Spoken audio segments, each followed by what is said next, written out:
Hello friends, welcome है आपका मेरे छोटे से टेरेस पे। तो यहाँ पर थोड़ी धूप आएगी तो यहाँ मैं अपना पालक लगाऊंगी, लेकिन ग्रो बैग्स बहुत बड़ा है। तो मैं अपना जो भी फॉल सीज़न में पत्तियाँ निकलती हैं या फिर जो सीज़न के एंड में कटिंग प्रूनिंग होती है तो वो मैं बोरों में भर के रख लेती हूँ। और जब विंटर या समर के प्लांट्स लगाती हूँ तो नीचे इन सबको भर के ऊपर बढ़िया मिट्टी डाल के प्लांट्स लगा देती हूँ। ज़्यादातर इनमें मैं सीजनल प्लांट्स या वेजिटेबल्स लगाती हूँ ताकि हर 5-6 महीने में नई कंपोस्ट रेडी हो जाए। इस तरीके से दो फायदे होते हैं। एक तो हमारी पत्तियाँ प्लांट्स सॉर्ट आउट हो जाते हैं और जो नीचे पड़े पड़े जो है पत्तियाँ डिकम्पोज होकर सॉइल को फर्टाइल बनाती हैं और धीरे धीरे हमारी ऑलमोस्ट सारी मिट्टी फर्टाइल बन जाती है। तीसरा प्लांट जब धीरे धीरे बड़ा होता है तब उसकी रूट्स नीचे जाती हैं, तब तक वो सब पत्तियाँ डिकम्पोज हो चुकी होती हैं। फिर वो प्लांट नीचे जो डिकम्पोज हो चुकी होती हैं पत्तियाँ उनसे ही अपना खाना ले लेगा और हमें ज़्यादा फर्टिलाइज़र ऐड करने की ज़रूरत नहीं पड़ेगी। तो देखा हो गए ना, एक तीर से दो शिकार, या कहें आम के आम गुठलियों के दाम। जो भी समझ में आए या फिट बैठे आप समझ लें। लेकिन इसमें हमें कुछ बातों का ध्यान रखना ज़रूरी है, जैसे कि कोई ऐसा प्लांट या पत्तियाँ ना डालें जिसमें कोई रोग फंगस या डिजीज़ लगी हो। पत्तियों को ज़्यादातर धूप में सुखाकर तभी डालें, लेकिन इस बार ऐसा नहीं हो पाया।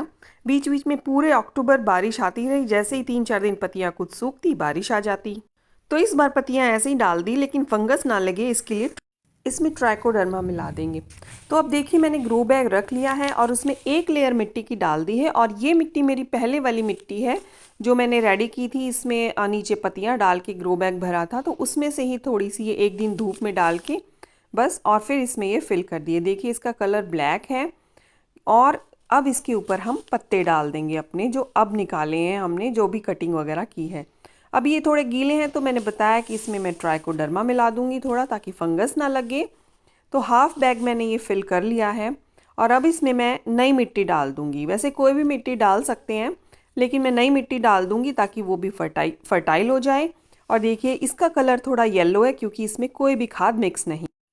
तो ये देखिए मैं आपको दिखाती हूँ कलर डिफरेंस। ये मेरी पिछली जो लीफ कंपोस्ट बनाई थी उसकी मिट्टी है, और ये जो है ये अब वाली मिट्टी है। दोनों का कलर कितना डिफरेंट है। तो ये पहले की फर्टाइल हो चुकी है और अब जो है ये नई है। तो देखिए जो भी मोटी मोटी टहनी थी वो सब डिकम्पोज हो गई है। 5-6 महीने में तो आराम से हो जाती हैं। तो देखिए दूसरे दिन की क्लिप है। दूसरे दिन रात में बारिश हो गई थी और ये मिट्टी जो है अच्छे से सेट हो गई है। नीचे पत्तियां हैं और ऊपर मिट्टी अच्छे से सेट हो गई है।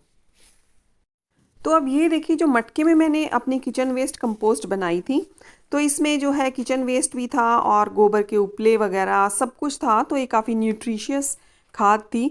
तो ये बारिशों के दिनों में, यानी आज से ये मैंने 7 सितंबर, यानी आज से 1 महीना 20 दिन पहले इसको मटके को खाली कर लिया था, क्योंकि बारिशों की वजह से बहुत गीली थी। वैसे तो ऑलमोस्ट बन चुकी थी। तो मैंने सोचा इसको एक बोरे में भर के रख देती हूँ, थोड़ी बहुत ड्राई हो जाएगी ये। तो आज इस बोरे को निकाल के लाई हूँ और इसे धूप में थोड़ा फैला लिया है। तो देखिए इसकी हालत क्या है। वैसे ये काफ़ी अच्छे से डिकम्पोज हो चुकी है और थोड़ी ड्राई भी हो गई है, तो बढ़िया लग रही है। यानी कि पालक उगाने के लिए हमारे पास काफ़ी न्यूट्रिशियस मिट्टी तैयार हो गई है। तो देखें बढ़िया लग रही है ये, और इसको मैं इस ग्रो बैग में भर लूँगी।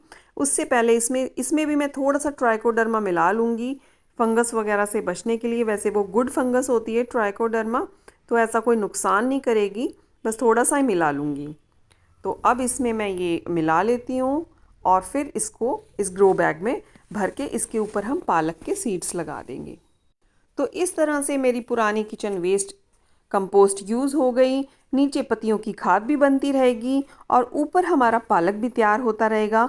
तो इसी तरह से मैं अपनी पुरानी पत्तियों को सॉर्ट आउट करती हूँ और इस तरह से मैं खाद बनाती हूँ पत्तियों की। तो हमें दो दो फायदे इकट्ठे ही मिल जाते हैं। ऊपर वेजिटेबल लगेंगी और नीचे पत्तियों की खाद बनती रहेगी। तो आज धूप थोड़ी सी बढ़िया निकली है और इसको बढ़िया सी थोड़ी धूप लग गई है। पूरा नहीं सुखाना है, हल्की हल्की इसमें नमी है। तो ये अब मिट्टी पूरी तरह से रेडी है। और देखिए मैंने एक ये वेजिटेबल क्रेट जो होती है, या फ्रूट क्रेट कहें, तो वो पड़ी थी मेरे पास, तो उसको भी मैंने रेडी कर लिया है ये तार से बांध के इसको। तो इसमें मैं ये ग्रीन ओनियन लगा दूंगी। सीड से काफ़ी टाइम में ग्रो होगा, तो मैं ये ग्रीन ओनियन ही लगा दूंगी इसमें, क्योंकि मुझे इनकी ग्रीन लीव्स ही चाहिए सर्दियों में। तो इस तरह से मैंने ऊपर की ये कट करके यूज़ कर ली हैं और इनको मैं मिट्टी में लगा दूंगी। ताकि सर्दियों में मुझे फ्रेश ग्रीन लीव्स ओनियन की मिल जाएं। थोड़ी सी ही लगा दूंगी बस, क्योंकि स्पेस तो इतना है नहीं, बस थोड़ी ही लगा देंगे। तो ये हो गया है ग्रो बैग रेडी और मिट्टी काफ़ी बढ़िया है। देखिए सुंदर लग रही है ना, जैसे खेत में हल चला के बुआई के लिए रेडी करती है ना, वैसे ही उसका छोटा रूप। तो मिट्टी एकदम प्लेन और बढ़िया लग रही है। तो इसमें हम पालक लगा देंगे और ये जो क्रेट तैयार किया है इसमें हम आधे में प्याज लगा देंगे और आधे में मैं लहसुन लगा दूंगी, और उसकी भी मुझे ग्रीन लीव्स ही चाहिए क्योंकि स्पेस तो काफ़ी कम है। और सर्दियों में तो इतने सारे प्लांट्स होते हैं, फूल भी इतने सुंदर सुंदर आते हैं, सभी लगाने का मन करता है। तो देखते हैं क्या क्या लगा सकते हैं। लहसुन के भी मुझे ग्रीन लीव्स ही चाहिए। तो देखिए आधे में मैंने प्याज लगा दिया है और आधे में कल हम इसमें लहसुन लगा देंगे, अभी मेरे पास है नहीं। और यहाँ पर जो है मैं पालक लगाऊंगी। तो एक ही छोटा सा ही पैकेट लिया है, सिर्फ 10 रुपये का ही है, बस इतना ही मुझे काफ़ी है। सीड्स का लेकिन पता नहीं कैसे ग्रो होंगे। तो मिट्टी में पानी डाल के मैंने इसे थोड़ा गीला कर लिया था। तो बस ऐसे ही स्प्रिंकल कर देंगे, इकट्ठे एक जगह ज़्यादा नहीं डलें, बस स्प्रिंकल अच्छे से कर दें। 10 रुपये के पैकेट में भी काफ़ी सारे सीड्स आ गए, थोड़े बच भी गए हैं, लेकिन सक्सेस रेट तो बाद में ही पता चलेगा।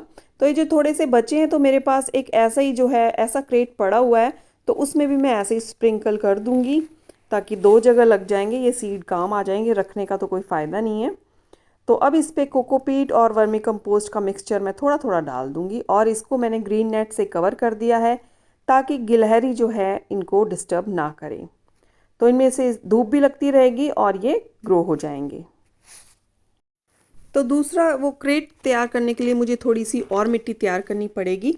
तो इसी तरह से बढ़िया मिट्टी मैंने फिर से रेडी कर ली है, थोड़ा इसमें गोबर खाद मिलाई है क्योंकि इसमें मिट्टी नई थी। तो अब ये मैंने रेडी कर ली है और इनको बीजों को हम थोड़ा अलग तरीके से लगाएंगे। पहले मैंने स्प्रिंकल किया था, अब मैं इस तरह से करके और इनके अंदर बीज डाल के ऊपर से कवर कर दूंगी। तो किसी भी मेथड से आप लगा सकते हैं, दोनों ही अच्छे हैं। तो इस तरह से इनमें थोड़े थोड़े बीज डाल के थोड़ी थोड़ी दूरी पे, और फिर इसको ये जो मिट्टी है इससे ऐसे हल्का हल्का सा ढक देंगे। मिट्टी थोड़ा ज़्यादा गीली है, तो इतनी ज़्यादा गीली नहीं होनी चाहिए। तो अब देखिए काम तो मेरा अभी भी बहुत सारा है। ये मैंने हैंगिंग बास्केट के लिए थोड़ी हल्की मिट्टी तैयार की है, और एक और कट्टे में मिट्टी भर के रखी थी, उसको भी मैं थोड़ा धूप दिखा रही हूँ ताकि इसको हम फिर यूज़ कर सके किसी और चीज़ के लिए। तो धूप आज बढ़िया है इसलिए थोड़ा सा धूप दिखा देंगे। और यहाँ से इस तरह से फैला हुआ है, इस तरह से यहाँ से लुक आ रहा है। तो काम अभी भी चल रहा है। तो काफ़ी सारे काम हो जाते हैं दिवाली के आसपास, घर के भी और गार्डन के भी। तो इस तरह से फैला हुआ है ये सब कुछ, इसमें सब कूड़ा कचरा ही भरा है बस इसमें, तो इसको तो फेंक देंगे। और चलते चलते ये फूल भी आपको दिखा दूँ।